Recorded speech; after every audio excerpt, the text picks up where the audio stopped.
Assim, a gente vai seguir com a apresentação do César, que ele vai falar um pouco para a gente da plataforma open source de gerenciamento de ambientes baseados em containers, desenvolvida pela Globo e que é utilizada amplamente hoje, que é o Tsuru.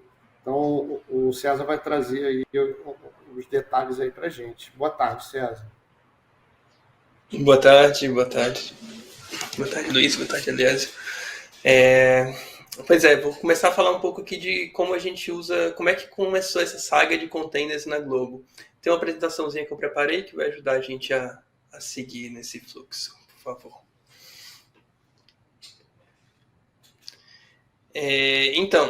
Eu vou falar um pouco de contar a história de como é que a gente começou com containers na Globo, quais problemas os containers ajudaram a gente a resolver e como a gente conseguiu escalar isso e a ferramenta que a gente desenvolveu para auxiliar a gente nesse processo, que foi o Tsuru. Pode passar para o próximo, por favor? Mas antes disso, falar um pouco de mim, eu sou um desenvolvedor, até hoje sou desenvolvedor, me considero desenvolvedor, apesar de trabalhar bastante com orquestração de infraestrutura também. Continuo na parte de desenvolvimento das ferramentas para orquestração de infraestrutura, mas tenho uma convivência bem grande na parte de infra de operação também. Eu sou membro da equipe do Tsuru, que é essa ferramenta que eu vou falar para vocês já há 6 anos, quase desde o início do projeto, não estava realmente no início, mas conheço a história dele. E sou entusiasta e contribuidor open source, e a gente vai ver aqui que várias dessas tecnologias cloud native surgiram de projetos de código aberto, de software livre, de open source, então isso permeia tudo que a gente faz e isso ajuda a gente também a desenvolver e evoluir todas essas ferramentas e esses produtos baseados em containers. O próximo, por favor. Então, falar primeiro o que é a Tsuru e o que é esse produto que eu vou falar para vocês. O Tsuru é uma plataforma como serviço de código aberto e ela é focada na produtividade dos desenvolvedores. Então, o que é... Aí vem para a primeira pergunta aqui, o que é uma plataforma como serviço? Eu vou falar um pouco mais aqui no próximo, que uma plataforma como serviço é uma camada de abstração em cima da minha infraestrutura, de forma com quem é responsável por desenvolver produtos novos, quem está na linha de frente de criar inovação, de subir novos serviços ou novos produtos para os clientes finais poderem utilizar para consumir mídia da gente. Essas pessoas, na maioria dos casos, elas não querem precisar se preocupar com a infraestrutura. Ou como que esse produto novo que eu estou fazendo vai rodar na minha infraestrutura. O ideal é que isso seja o mais transparente possível e que eu não saiba o que está acontecendo lá atrás e que tudo funcione magicamente.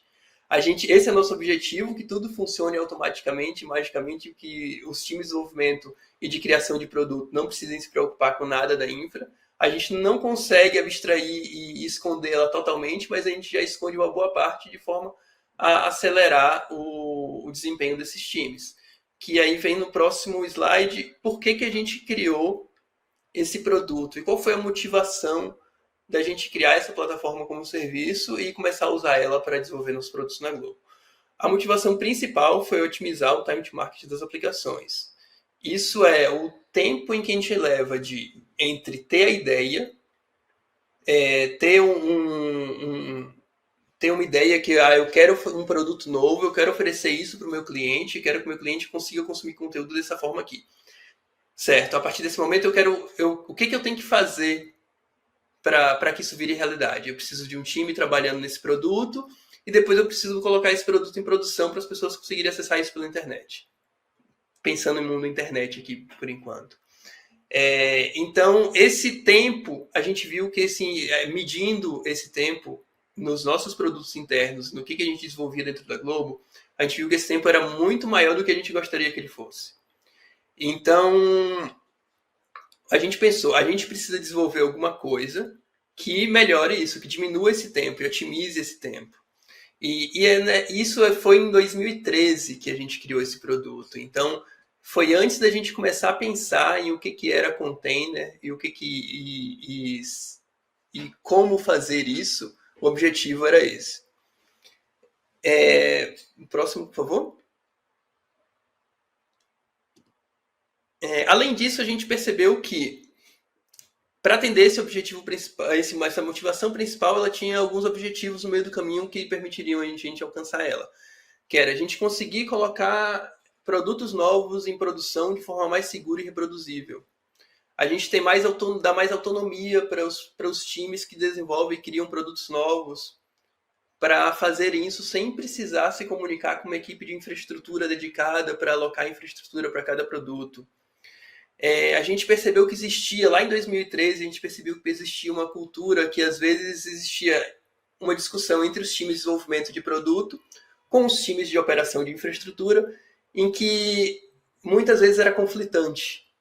E a gente não queria que esse conflito existisse mais, a gente queria que fosse não devs versus ops, e sim DevOps, que é aquele conceito que a gente tem de uma responsabilidade compartilhada pela infraestrutura e operação interagindo mais próximo das equipes de operação e desenvolvimento. E a gente queria otimizar também o uso de recursos. O uso de recurso, quando eu falo recurso aqui, eu estou falando de recurso computacional. Então, eu não quero ter desperdício de recurso computacional, seja numa cloud pública, seja numa cloud privada.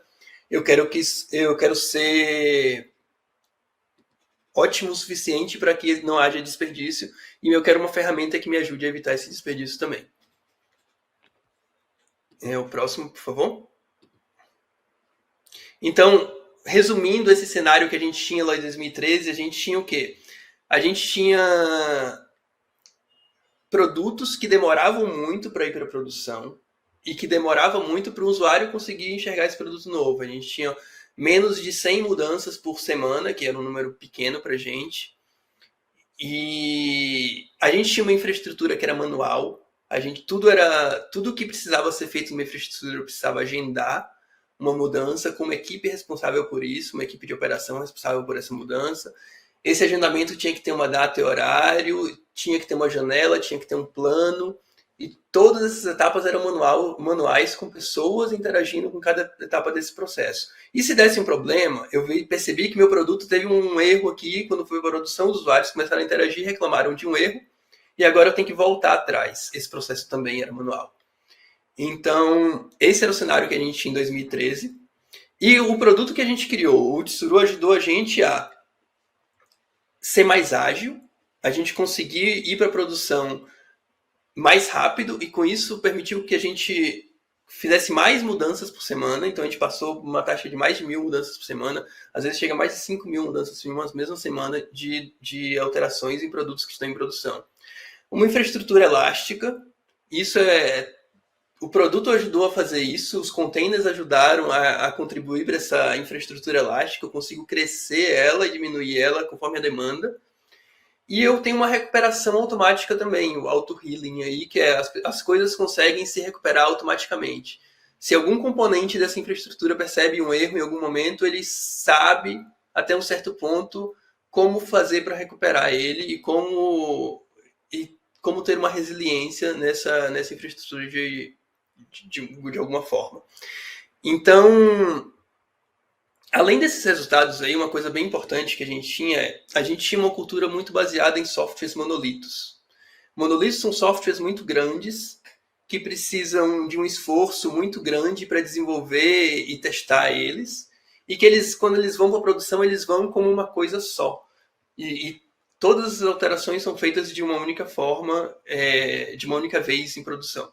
Então, a chance de você ter um problema grande que vai afetar muita gente é muito grande. A gente já vinha conversando na ideia de migrar para uma arquitetura baseada em microserviços. E esses microserviços, eles demandam uma agilidade para funcionar. Se eu pensar numa forma que eu tinha antes de deploy, uma infraestrutura que era manual, com recuperação manual, é impossível migrar para microserviços sem melhorar isso antes.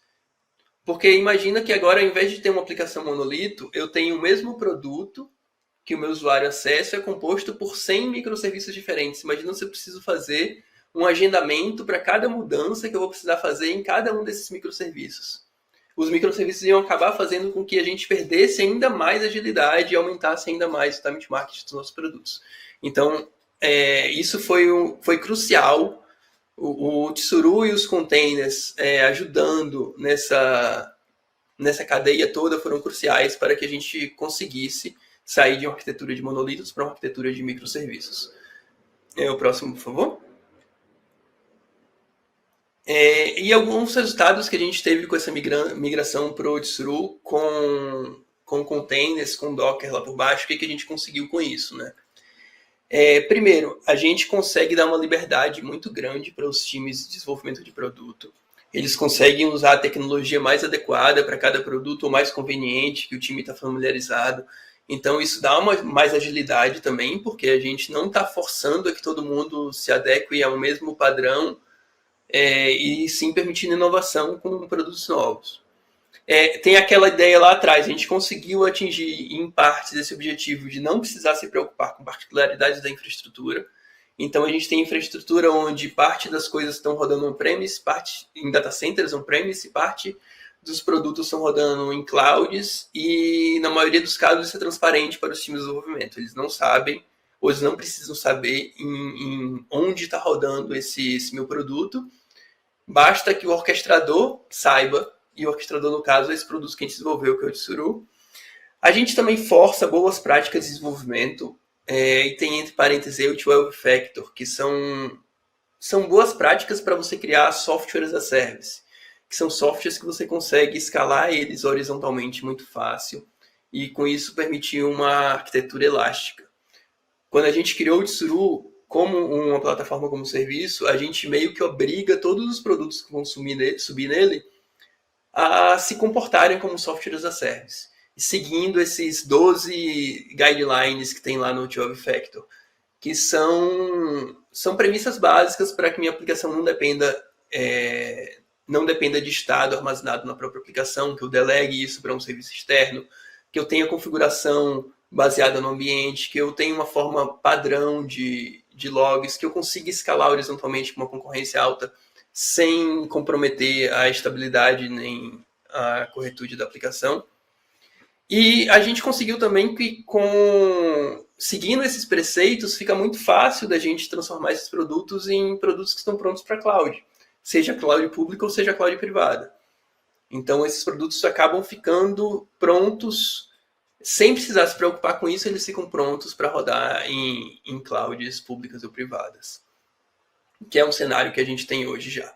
E o que o Tsuru faz, na verdade? Eu tenho falado muito aqui o que ele permitiu a gente fazer, o que ele ajudou a gente a fazer, mas o que ele faz de fato. O interessante é que o Tsuru não sempre fez a mesma coisa, ele não faz uma coisa só. Então a gente tem dois períodos que eu dividi aqui. Primeiro, esse período de 2013 e 2017. 2013 foi quando o produto foi criado. E ele foi criado para quê? O que ele fazia?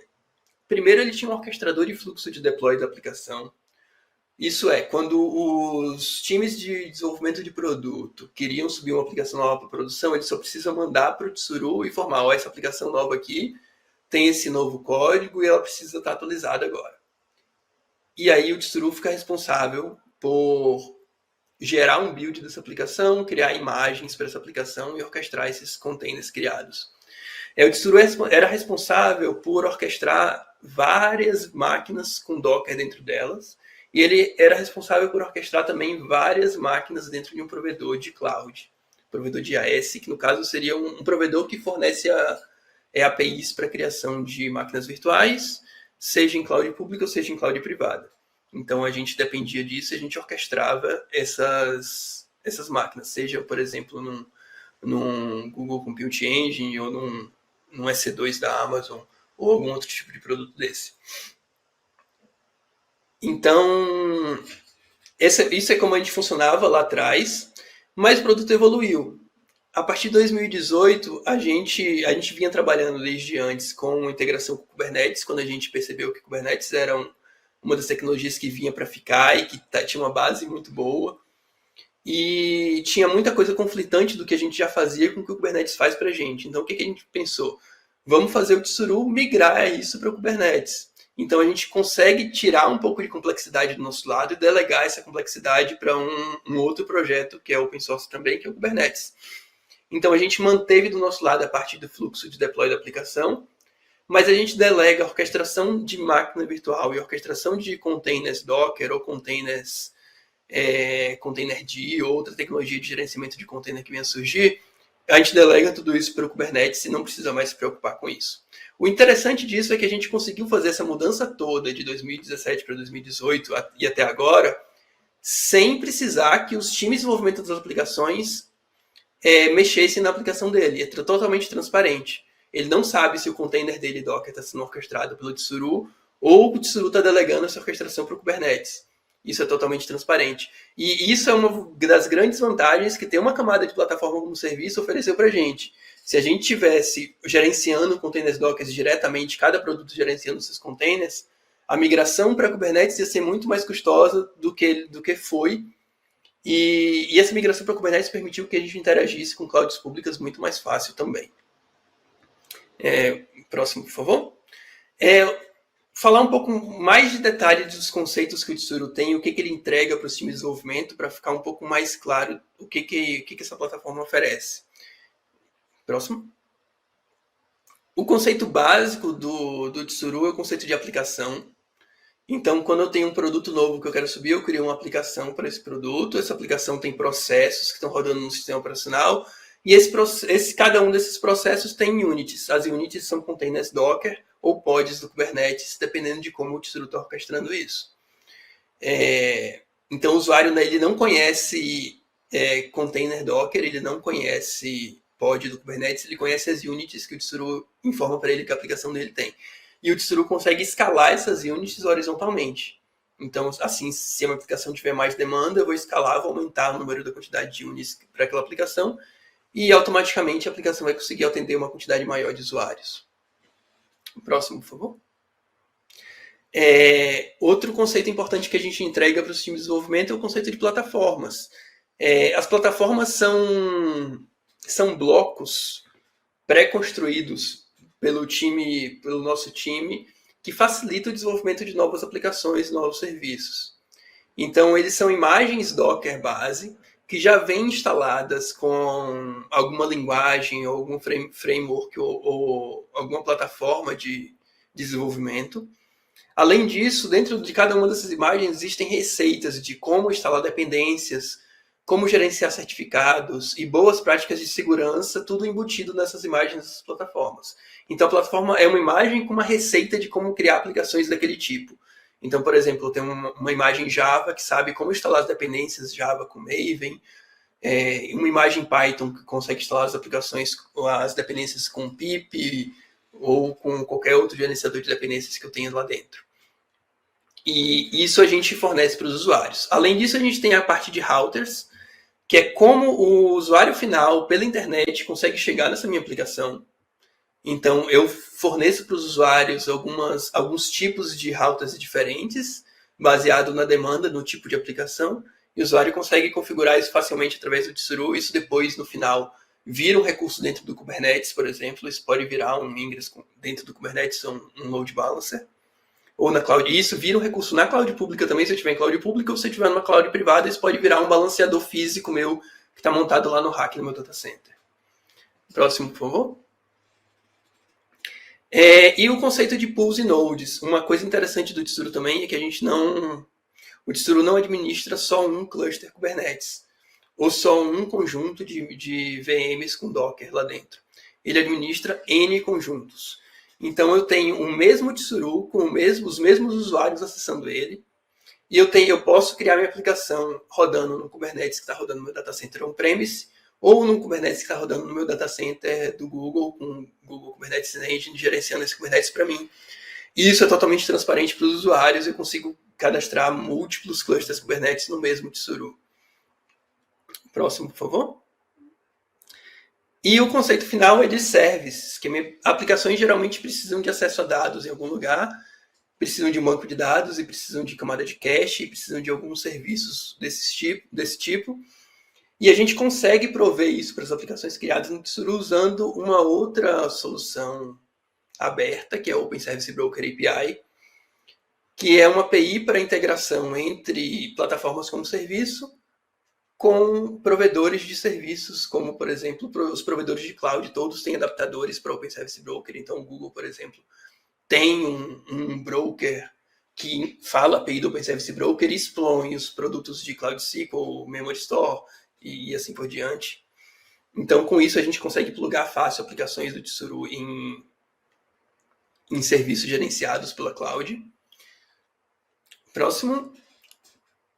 E assim, de conceitos básicos é isso, mas para finalizar aqui, queria falar alguma coisa de lições que a gente aprendeu com o Tsuru e com a migração de uma arquitetura de monolitos, sendo deployados numa infraestrutura manual, para uma arquitetura baseada em microserviços, deployada numa cloud elástica usando containers. Então, o primeiro é que mudar a cultura não é um processo rápido nem fácil.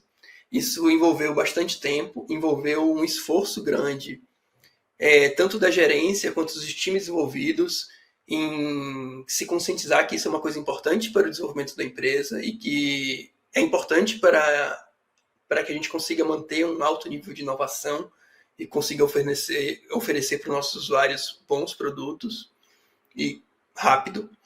Então, isso foi um processo que foi ao longo de muito tempo, de anos, e com times dedicados a sentar junto com as aplicações, vários workshops internos para divulgar essa cultura, propagar essa cultura. Então, é um processo que é longo, mas vale a pena.